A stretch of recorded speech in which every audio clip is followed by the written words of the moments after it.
स्वाध्याय प्रश्न 1। निम्नलिखित प्रश्नों के नीचे दिए गए विकल्पों में से सही विकल्प चुनकर उत्तर लिखिए। 1। गोपी को प्रसाद जी की कविता कौन समझाने वाला था? उत्तर क अविनाश। 2। तुम चाहो तो शिष्ट भाषा में आवेदन पत्र दे सकते हो, यह वाक्य कौन कहता है? उत्तर अ रमेश। निम्नलिखित प्रश्नों के एक एक वाक्य में उत्तर लिखिए। 1। कविता क्या है? इस प्रश्न का गोपी क्या उत्तर देती है? उत्तर। कविता क्या है? इस प्रश्न का उत्तर देते हुए गोपी कहती है, कविता आत्मा की कला है, वह संवेदना का सौंदर्य है। 2। रमेश और नरेश ग्राम पंचायत के सदस्यों का विरोध क्यों करते थे? उत्तर। ग्राम पंचायत के सदस्य रमेश और नरेश के सवालों का जवाब नहीं देते थे, इसलिए ये दोनों ग्राम पंचायत के सदस्यों का विरोध करते थे। प्रश्न 3। अविनाश नरेश को किसी का तिरस्कार न करने के लिए क्यों कहता है? उत्तर। अविनाश जानता है कि वे लोग गांव के पढ़े लिखे युवक हैं, उनकी जिम्मेदारी कुछ ज़्यादा है, इसलिए अविनाश नरेश से किसी का तिरस्कार न करने के लिए कहता है। 4। रमेश ने अविनाश को आशावादी क्यों कहा? उत्तर। वह पंचायत के सदस्यों के खिलाफ नियम के अनुसार शालीन ढंग से कार्यवाही करने के लिए कहता है। आज नहीं तो कल परिणाम अवश्य आना है। अविनाश की इस बात पर रमेश ने उसे आशावादी कहा। प्रश्न 3। निम्नलिखित प्रश्नों के 2-3 वाक्यों में उत्तर लिखिए। 1। गांव के युवक पंचायत के पदाधिकारियों से किस बात पर नाराज थे? उत्तर। पंचायत में कई प्रकार के घोटाले हुए थे। उर्वरकों यानी कि खाद वितरण में अनियमितताएं हुई थी। गरीबों के लिए आए राशन को काला बाजार में बेच दिया गया था। पंचायत घाटे में चल रही थी। गांव के युवक पंचायत के पदाधिकारियों से इसका जवाब मांगते थे, पर पदाधिकारी जवाब देने से बचते थे, इसलिए गांव के युवक पंचायत के पदाधिकारियों से नाराज थे।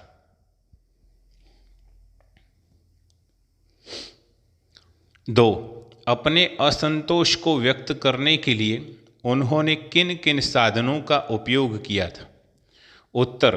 गांव के युवकों ने अपना असंतोष व्यक्त करने के लिए पंचायत के कार्यालय के समक्ष अनशन यानी कि उपवास करने और पदाधिकारियों को आवेदन पत्र सौंपने जैसे साधनों का उपयोग किया था।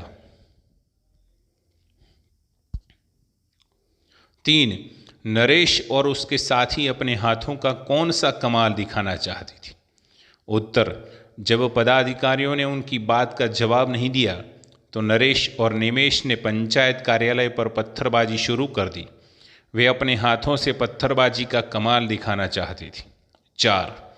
रमेश पथराव क्यों करना चाहता है? उत्तर। पंचायत में हो रहे घोटालों को लेकर के युवकों ने आवेदन पत्र देकर पदाधिकारियों से जवाब मांगा तो वे पीछे वाले दरवाजे से भाग खड़े हुए। इस पर रमेश को गुस्सा आया और उसने पंचायत के कार्यालय पर पथराव करने का निश्चय किया।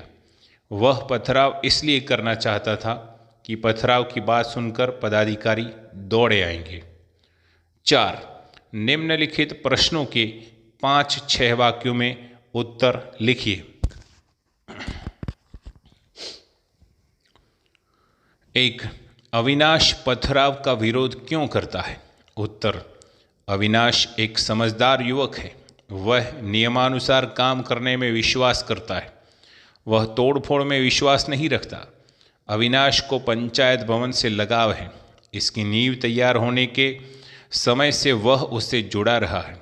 उसने मकान की रचना में हाथ बटाया था, इसलिए अविनाश मकान पर पथराव का विरोध करता है। 2। रचना एकांकी से हमें क्या सीख मिलती है? उत्तर। आजकल विरोध करने के नाम पर लोगों में तोड़ फोड़ करने की और संपत्ति का नुकसान करने की प्रवृत्ति बढ़ती जा रही है, जो गलत है। तोड़ फोड़ से हम अपना और राष्ट्र का ही नुकसान करते हैं।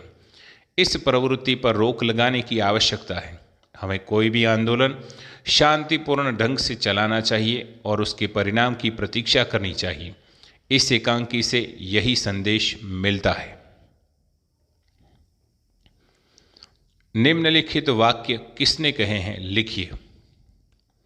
1. यह सुशिक्षित है, समझदार भी है, परंतु अभी इन्होंने अपने हाथ से कुछ रचा नहीं है। इसका उत्तर है अविनाश। 2. कविता समझने से कोई फायदा नहीं होगा, यह वाक्य रमेश बोलता है। 3. अपशब्दों के उपयोग पर अविनाश का प्रतिबंध है, यह वाक्य निमेश बोलता है।